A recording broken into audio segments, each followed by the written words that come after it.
क्या आपको पता है आपकी पर्सनैलिटी आपके सिग्नेचर से बताई जा सकती है? जी हाँ, इस तकनीक को ग्राफोलॉजी कहा जाता है।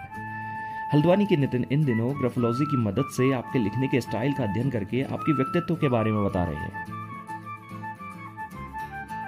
इस चीज़ को ग्राफोलॉजी बोला जाता है, ठीक है। और logy is basically the learning, grapho is handwriting की साइंस को समझना।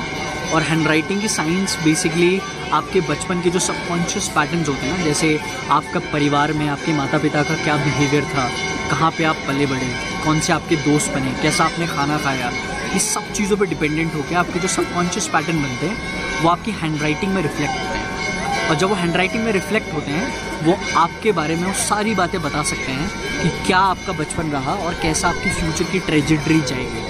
तो बेसिकली ये पर्सनैलिटी को जानने का एक अनोखा और यूनिक तरीका है जिस पे हम यानी कि मैं नितिन शर्मा काम कर रहा हूँ। मैं बेसिकली हल्द्वानी मॉडर्न ब्रॉटअप हूँ।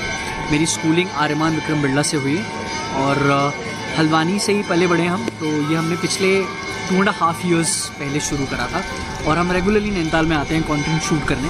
हमें समझ में आया कि अगर आपने कोई चीज़ सही से सीखी है और आप हैंड राइटिंग से कोई बातें बता पा रहे हैं तो उसका रियल टाइम जो यूज़ केस है, सीधे लोगों के बीच जाना और उनको बिल्कुल सच्चाई या सार्थक रूप में वो चीज़ समझाना। I think that's what we thought it and that's what we been doing. तो पूरी कोशिश है और नीम कुर्री बाबा जी का आशीर्वाद है कि कुछ अच्छा चल पा रहा है और कोशिश है कि हैंड राइटिंग से लोगों को कुछ ऐसा अनोखा बताया जाए जिस पे उनको इस पर्टिकुलर साइंस पे ट्रस्ट बढ़े। आने वाले समय में लोगों को बहुत ज़्यादा चाहिए कि मेरे बारे में बताओ कौन सा करियर ऑप्शन मेरे लिए बेटर हो सकता है, किस टाइप का पार्टनर मेरे से मैच करेगा, कौन से करियर या इंडिया में रहूँ अब्रॉड जाऊँ या किस तरह से अपनी मेंटल हेल्थ को इम्प्रूव करूँ। ये सारी चीज़ों को समझने के लिए बहुत सारे फॉरेंसिक डिपार्टमेंट्स में क्रिमिनल्स की स्टडी करने के लिए और साइकोलॉजी स्टूडेंट्स जो अपने लोगों को हील करने के लिए या थेरेपिस्ट लोग इसका बहुत ज़्यादा इस्तेमाल करते हैं। धीरे धीरे स्कूल्स में कॉलेजेस में इम्प्लीमेंट होगा आने वाले समय में। यूरोपियन कंट्रीज़ में बहुत ज़्यादा इम्प्लीमेंट हो रहा है, फ्रांस में, यूके में, लंदन में, कनाडा में, और धीरे धीरे इंडिया में भी इसका एक उरोज़ समय पे देखा जाएगा जहाँ पे डेफिनेटली चीज़ें ग्राफोलॉजी के सेंट्रिक बढ़ेंगी और ये कॉर्पोरेट में इस्तेमाल होगा। एक राइट एम्प्लॉय को अगर टीम में लेके आना है तो उसकी जो मेंटल कैपेबिलिटी है वो टीम में बाकी लोगों के साथ मैच करेगी या नहीं करेगी, ये सब चीज़ समझने के लिए इसका इस्तेमाल होगा। इसकी हैंड राइटिंग सबसे पहले महर्षि परशर थे, उन्होंने इस्तेमाल करी थी और उन्होंने वाल्मीकि को सजेस्ट भी करा था कि ऐसे ऐसे शब्दों के इस्तेमाल से आप कैसे इंसान की सबकॉन्शियस पैटर्न्स को रीड कर सकते हैं। ये हमारा इंस्टाग्राम पेज grafologist_नितिन से चल रहा है और हमारी जो वेबसाइट है वो exploreme.com के नाम से चल रही है।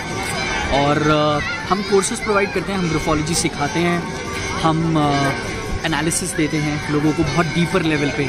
जो भी लोग वेबसाइट से अपने स्लॉट की बुकिंग करते हैं, चेंज्ड माय राइटिंग के signature and I will tell you कौन से लेटर्स लिखने हैं।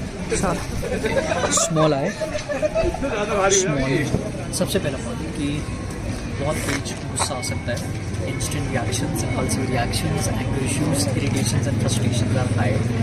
ऐसे हेडविंड ये first in a life experience था मेरे लिए और इससे पहले ऐसा कुछ मैंने ट्राई नहीं करा है एंड इट वाज बहुत अच्छा था और काफ़ी चीज़ें मैं रिलेट कर पा रही थी। आई कुड सी कि जो चीज़ें वो बोल रहे थे, काफ़ी चीज़ें मेरे पास में जो हो चुकी हैं मैं रिलेट कर सकती थी कि वो सच है and there were good things कि मैं क्या कर सकती हूँ और हाउ मैं कैसे खुद को बेटर करूँ। It was a really good experience. Definitely इस चीज़ के बारे में सोचूंगी और मे बी मैं धीरे धीरे ट्राई कि मैं उस डोमेन में जा सकूँ और if it works for me then definitely मैं उसमें जाऊँगी। नैनीताल से तनुज पांडे की रिपोर्ट।